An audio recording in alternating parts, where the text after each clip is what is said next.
Magandang hapon po.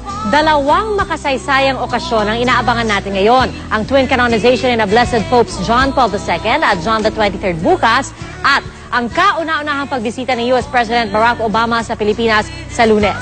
Ihatid ko po ang detalye niyan at iba pang mga balita mula rito sa GMA Network Center.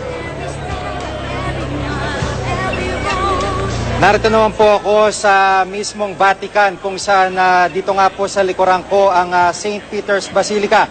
Ipapakita po namin sa inyo kung gaano nakarami ang tao rito, halos higit kumulang 24 oras bago mismong canonization ni Blessed Pope John Paul II at Pope the 23rd. Ngayon po pa lang ay halos mapuno na itong mismong St. Peter's Square sa dami ng mga tao na nagpupunta po rito at yung katunayan, karamihan po sa kanila ay dito na magpapalipas ng gabi.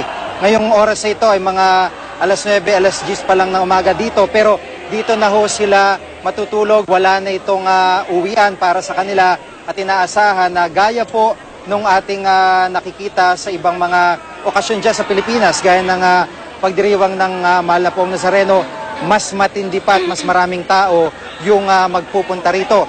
Katunayan, yung po mga taga-Poland, yung po mga kababayan ni Blessed Pope John Paul II ay nasa 1 milyon na yung po magpupunta rito at lahat ng side street dito sigurado pong mapupuno.